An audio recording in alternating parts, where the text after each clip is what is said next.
Hello বন্ধুরা, আজকে আমি এই দোকানটা নিয়ে আপনাদের মাঝে ভিডিও করব। আর এই ভিডিওতে আপনাদের যারা নতুন ব্যবসা করতে যাচ্ছেন তারা কিভাবে শুরু করবেন এবং কি ব্যবসা করবেন চিন্তাধারা করছেন তাদের জন্য আজকে সুখবর। আমি একটা ভিডিও নিয়ে আসলাম যে অল্প কিছু খরচেই আপনারা একটা সুন্দর দোকান দিয়ে প্রতিষ্ঠিত হতে পারবেন এবং সুন্দরভাবে তার ফ্যামিলি চালাতে পারবেন। তো বন্ধুরা, আজকে চলুন সে ভাইয়ের সাথে কথা বলি এবং তার পরিচয় জানি, সে কীভাবে ব্যবসাটা শুরু করলো এবং তার এখান থেকে কেমন আয় হচ্ছে এবং কেউ নতুন দোকান দিতে চাইলে কেমন খরচ হবে এটা আপনাদের মাঝে তুলে ধরবো। তো বন্ধুরা চলুন আজকে এই ভাইয়ের সাথে কথা বলি।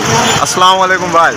ওয়ালাইকুম সালাম ওয়া রাহমাতুল্লাহি ওয়া বারাকাতুহু। হায়াতুম মাগফিরাতুল জান্নাত। কেমন আছেন ভাই? আপনি ভালো আছেন? আলহামদুলিল্লাহ ভালো আছি। আপনি কেমন আছেন? জি আলহামদুলিল্লাহ। আপনার নামটা কি একটু বলেন? দয়া করে মায়া করে ভালো লাগছে। আমার নাম হচ্ছে মোহাম্মদ আব্দুল্লাহ। আপনি নতুন যাত্রা ব্যবসাটা শুরু করলেন কত সালে? আমি এই ব্যবসাটা শুরু করেছি 2024 সালে। 24 সালে? হ্যাঁ। আপনার ব্যবসাটা কেমন চলছে?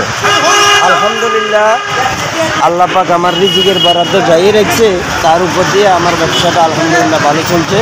আল্লাহ পাক রব্বুল আলামিনের কাছে এই ব্যবসার জন্য আমি লক্ষ কোটি শুকরিয়া জ্ঞাপন করছি। তো যারা নতুন ব্যবসা করছে তাদের জন্য কিছু বলতে চান? না, নতুন ব্যবসায়ীর জন্য আমার বলার কিছু নাই। আপনি যেই কোনো ব্যবসা আপনি মনোযোগ ধৈর্য সহকারে আপনি করলে আপনি সফল হবেন।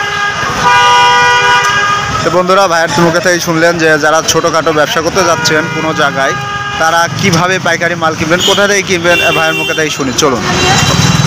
আপনার যদি আপনি মানে বড় অ্যামাউন্ট আপনার কাছে থাকে তাইলে ঢাকা গুলিস্তান থেকে পাইকারি মালগুলো সংগ্রহ করবেন।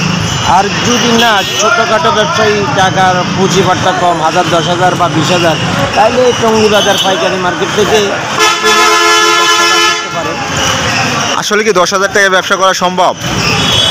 আপনার কাছে 10-এর বেশি তো নাই, আপনি কি করবেন? আপনার পয়সা থাকলে তো ওই 10,000 আস্তে আস্তে শেষ হয়ে যাবে।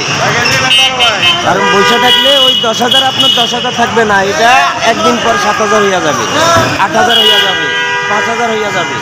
কারণ এই টাকাটা 7,000 8,000 5,000 না কইরা আপনি যে কোনো ব্যবসা কইরা 200 টাকা আয় করে ওঠা বাংলেন, আপনার 10,000 টাকা মূলধনটা ঠিক রাখেন, এটাই ব্যবসার সিস্টেম।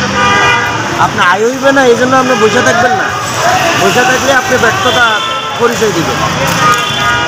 কারণ সফলতা যদি আপনি অর্জন করতে পারেন 10,000 না 5,000 দিয়ে সফলতা অর্জন করতে পারবেন না, না হইলে আপনি 5 লক্ষ দিয়ে পারবেন না।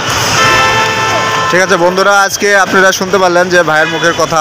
তো আপনারা যারা ব্যবসা করবেন চিন্তাধারা করছেন তারা অবশ্যই ব্যবসায় লেগে পড়ুন এবং সুন্দরভাবে সংসারটা উপভোগ করুন এবং এখান থেকে আপনাদের যে আনটা হবে আপনারা এতে নিয়ে সুখে শান্তি থাকতে পারবেন। তো বন্ধুরা, আজকে আবার দেখিয়ে দিচ্ছি কি সুন্দরভাবে ভাই ভিডিওটি মানে জিনিসপাতি সাজিয়ে রাখছে, গুছিয়ে রাখছে, এগুলা তুলে ধরবো। আর আপনারা অতি শীঘ্রই এরকম সুন্দর একটা ব্যবসা প্রতিষ্ঠান শুরু করুন।